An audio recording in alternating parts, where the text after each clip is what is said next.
So we should not blame the technology, we should not blame the resources, we should not blame the oil and gas and plastics, we should blame ourselves.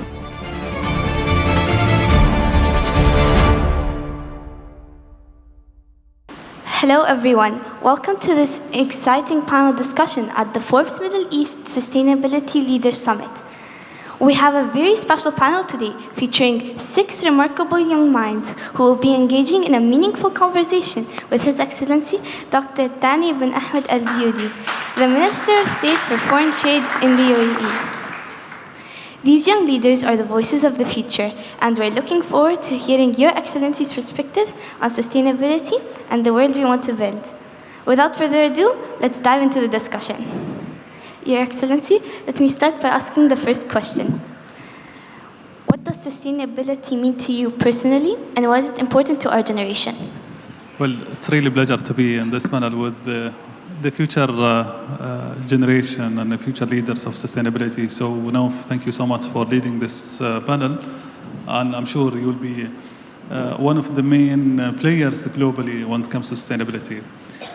For me, sustainability is about balance. Sustainability about continuity. Sustainability about we look at the right thing while doing our business as usual.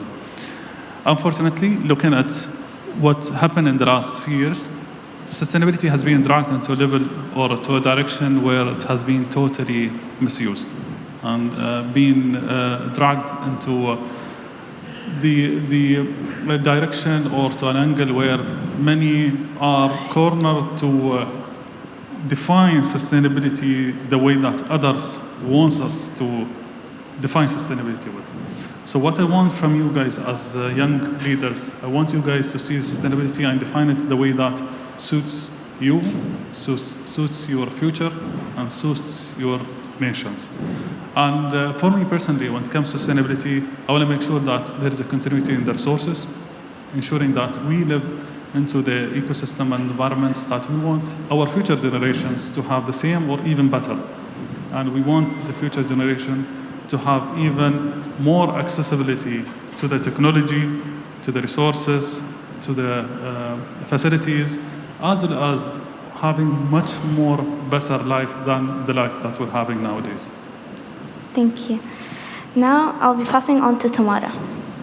Your Excellency, can you share some inspiring examples of sustainability initiatives or projects that you've been involved in or witnessed in our communities? There's so many stories about sustainability, but before speaking about my personal engagement when it comes to sustainability, I want to give some stories about Sheikh Zayed. And usually, Sheikh Zayed, when everyone is talking about him, they don't think that sustainability has been embedded in the way that we run, and he has been running the government in the 70s and 80s.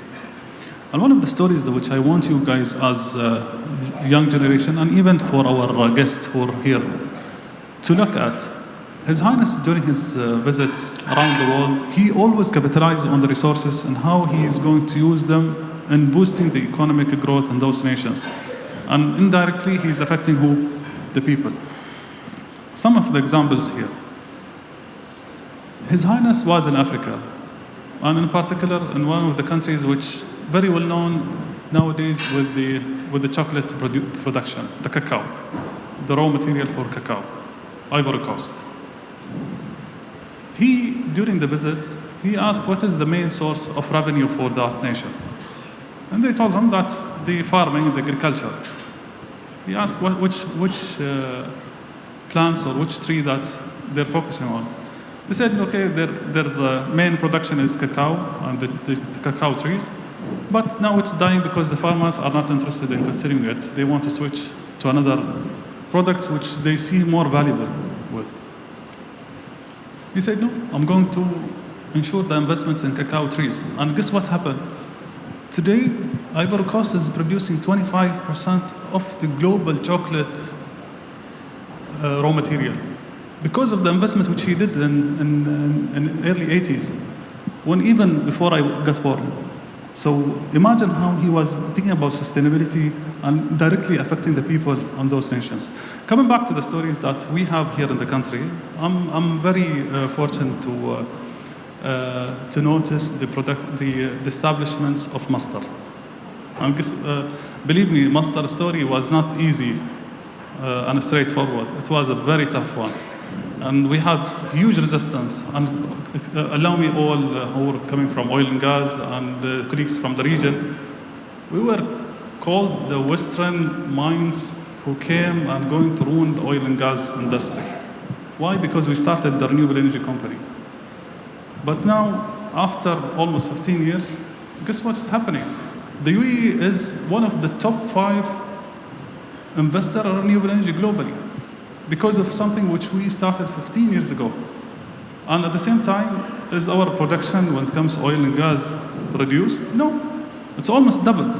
And we're gonna even continue. The production, the capacity today is around 4.3 million, and we're reaching 5 million in 5 years from now. So that is sustainability. We want you to use the resources and convert it in a way that suits your vision and maintain all resources for the future generation. Second story, then I'll pass it to you guys. When I was the climate change and environment minister, we said, why don't we have mangrove in Fujairah? Because I'm from Fujairah. And it's the only emirate which used not to have mangroves in our coastal area. And everyone said, no, it's not, there's no possibility to plant it. I said, okay, we'll give it a try. And guess what? Now they have a huge area of mangroves in Fujairah. So don't be controlled with the decisions or with the directions that others tell you, or even the experts tell you. Try it. If you have a goodwill, you will see it happening in front of you. And that is some of the stories that we want to, as young generations, to pursue. Whatever you believe in, just do it. But make sure that it's for goodwill.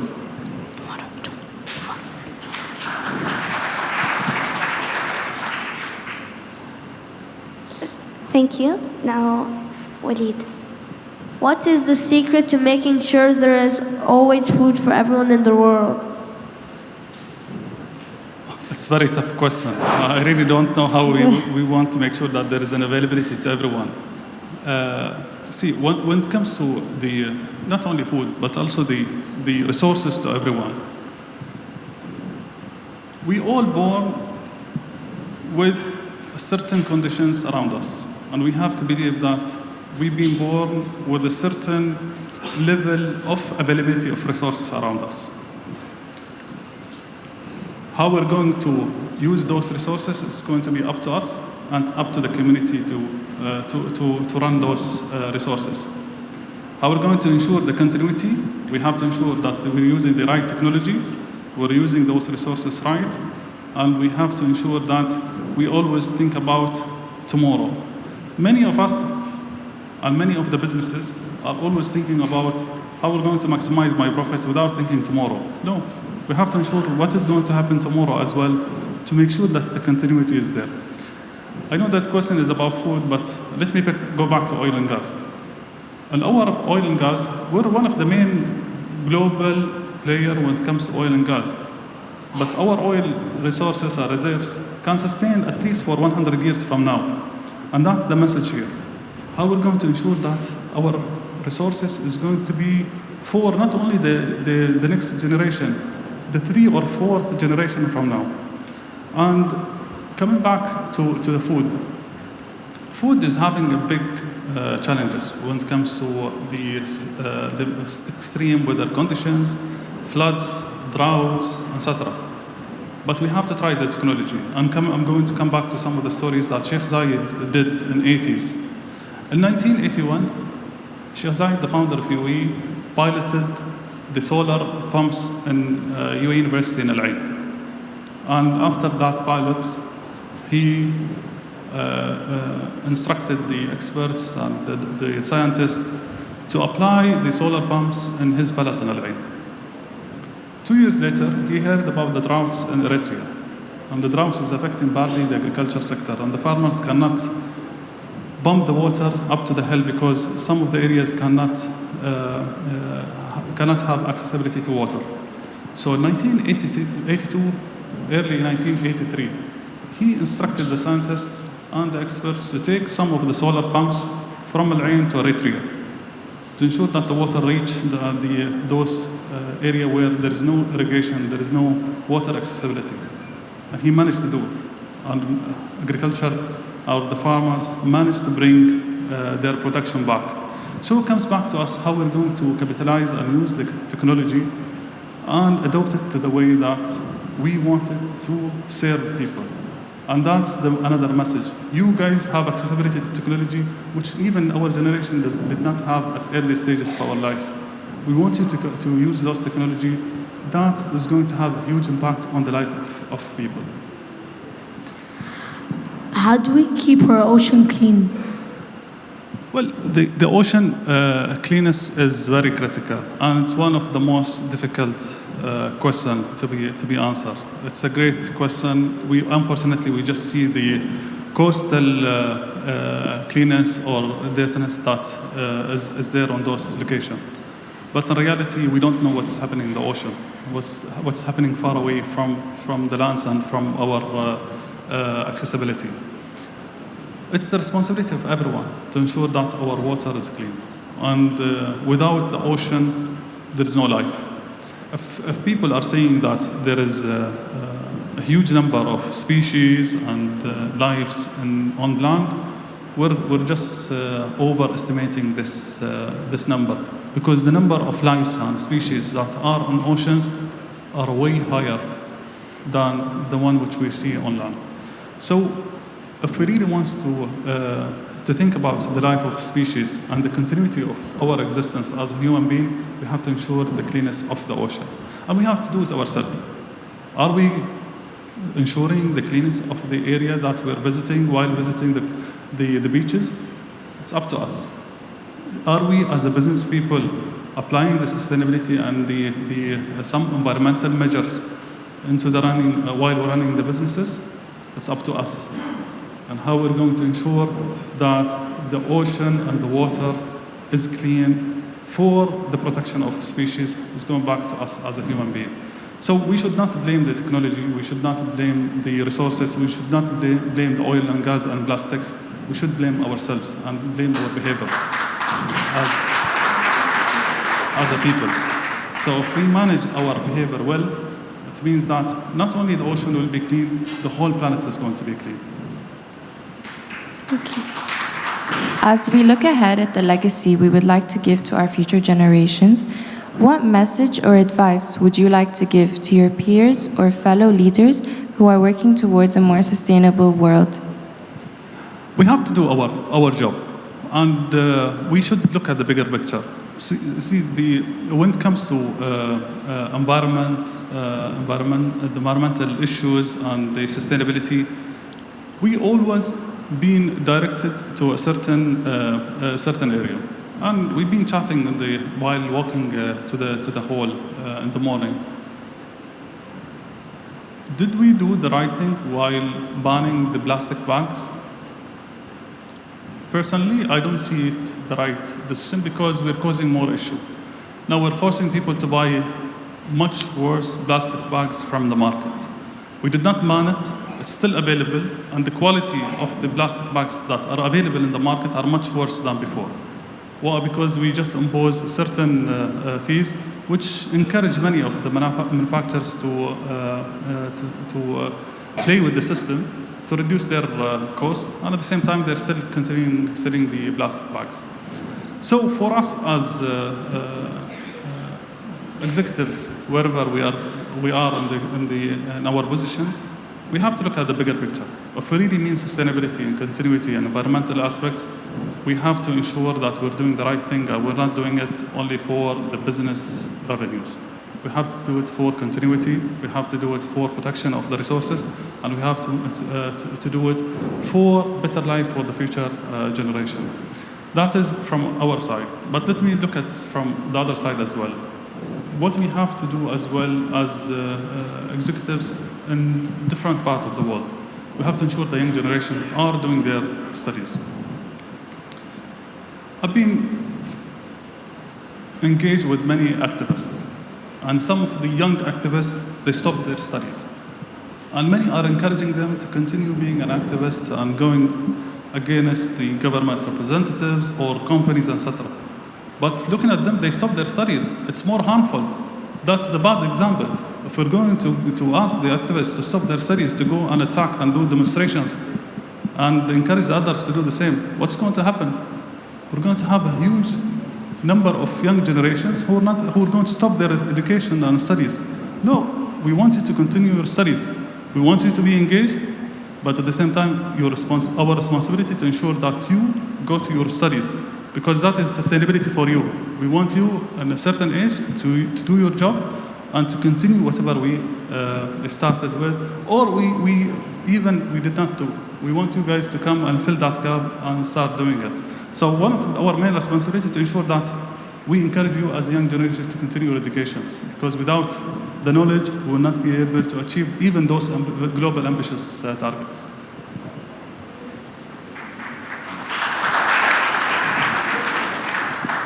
Dr. Thani, how can governments and organizations better involve young people in the decision-making processes related to sustainability and climate action? How can governments and organizations better involve young people in the decision-making processes related to sustainability and climate action? Well, the engagement of the young generation has been already started in the UAE in many aspects, either through the appointment of Minister of Youth, the youth councils, the youth part of the different boards, and even the youth being part of the decision-making. And looking at what is happening as well in the UAE in the environment sector, most of our leaders in the environment sectors are young Emiratis, and even young women Emiratis. So the engagement of the young generations is the tool to ensure the engagements and taking some of their thoughts, their futuristic interventions out of the box. Sometimes thinking on running things. Unfortunately, and I'll be frank here, for the whole COP 27, so we had 27 years of COPs. You can see the same people who participated in COP 4 or COP 5 are still engaged in the process, and they're sticking to their position.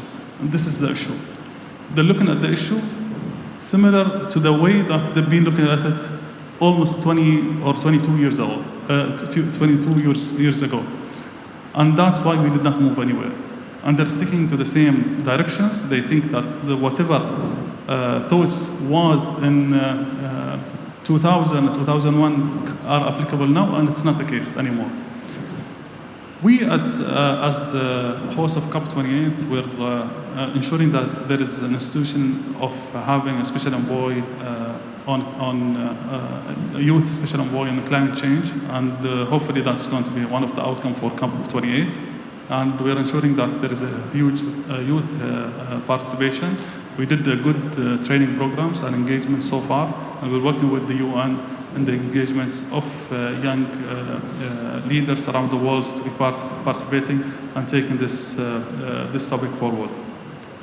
We don't stop there. When we look around and when we visit countries around the world, we see the young generations are participating in NGOs. We want them to understand the topic. We want them to come from the field, but it's time for them to be engaged as well on the government so they can see both sides. Sometimes it's difficult as well for the young NGOs to think the way that the government is doing, because there are some other angles which we're trying to tackle while doing our policies or planning, or even the projects that we're running. So for governments, what we want from them to believe in young generation. We want them to have them more engaged, and we want them to believe in the skills and the talents that the young generation are having.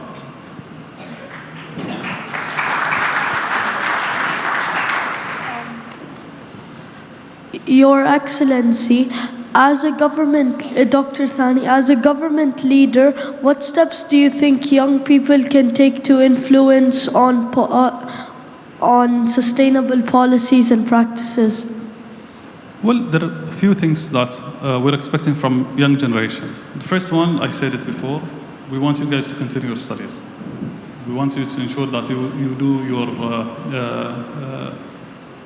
share of gaining the knowledge which has been already there, so you don't repeat the mistakes which has happened before, and you continue on the momentum on building on the knowledge and the science that has been there before. Second one, we want you to change your behavior. And don't wait others to do it. And if we're going to wait the others, nothing will happen.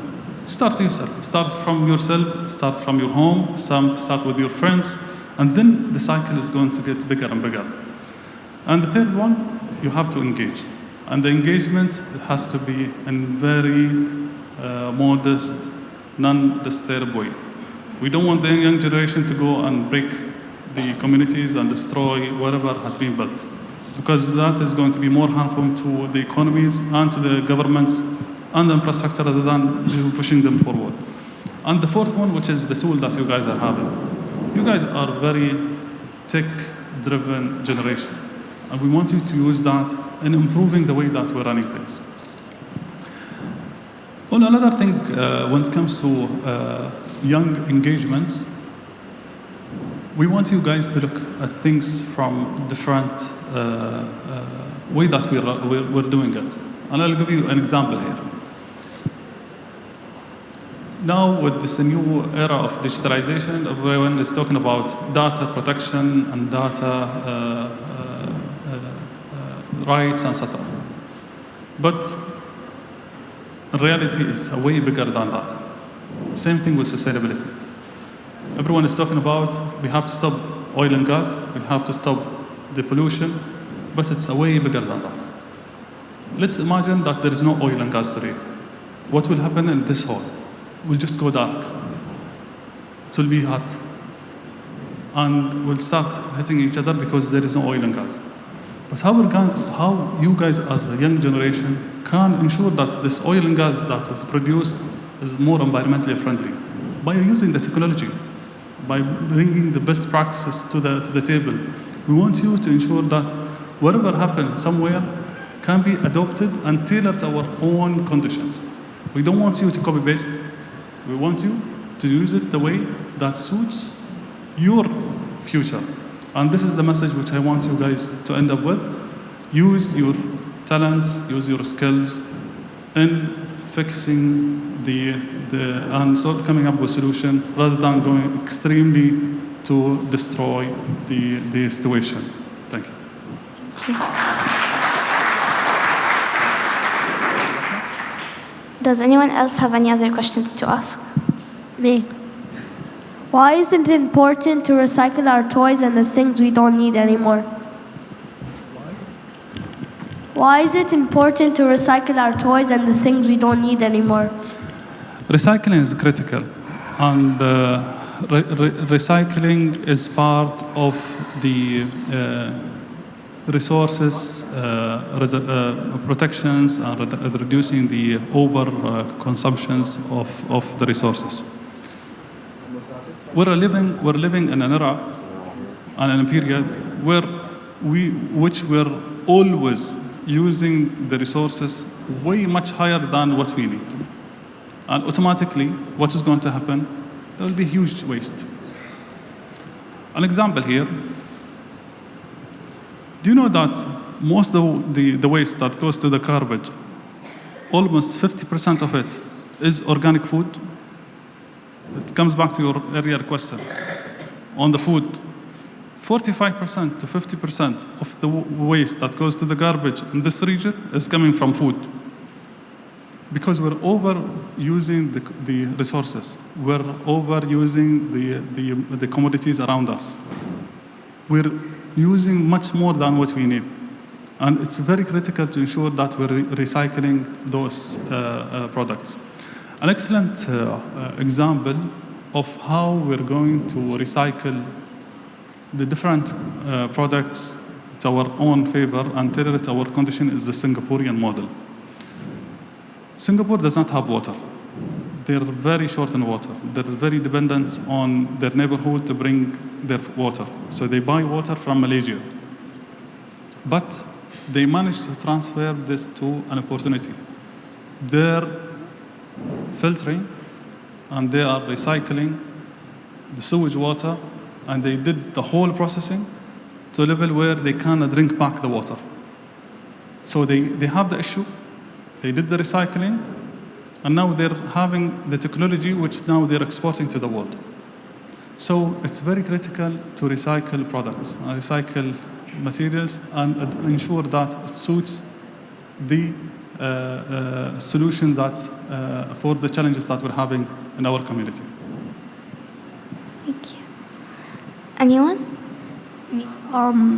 What role does technology play in achieving a sustainable future, and how can we harness it for positive change? Technology?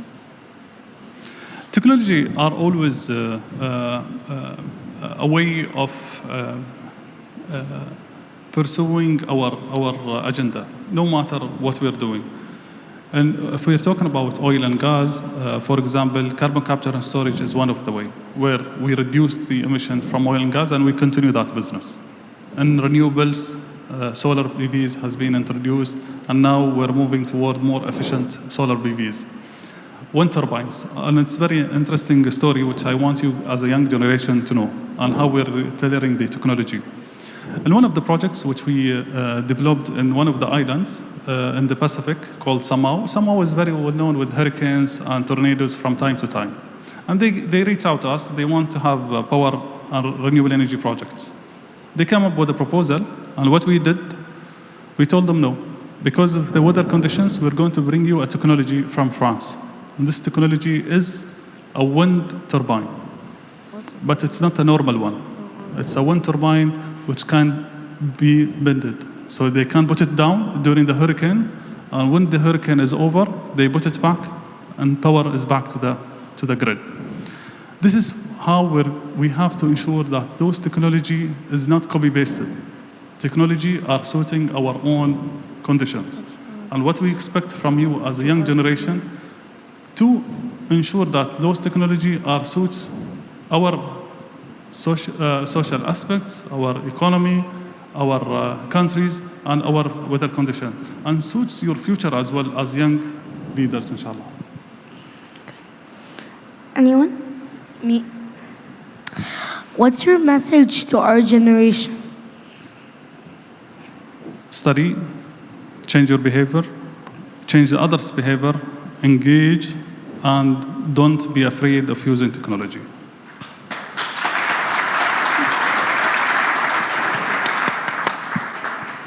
As we wrap up this incredible panel discussion at the Forbes Middle East Sustainability Leaders Summit, I want to thank you all for joining us today. Our young leaders have shown us what it means to dream big and think green. Remember, the future is bright and it's in our hands. Let's keep working together to make our world more awesome and sustainable. Your Excellency, thank you for joining us today and this amazing conversation. And let's keep changing the world one green step at a time.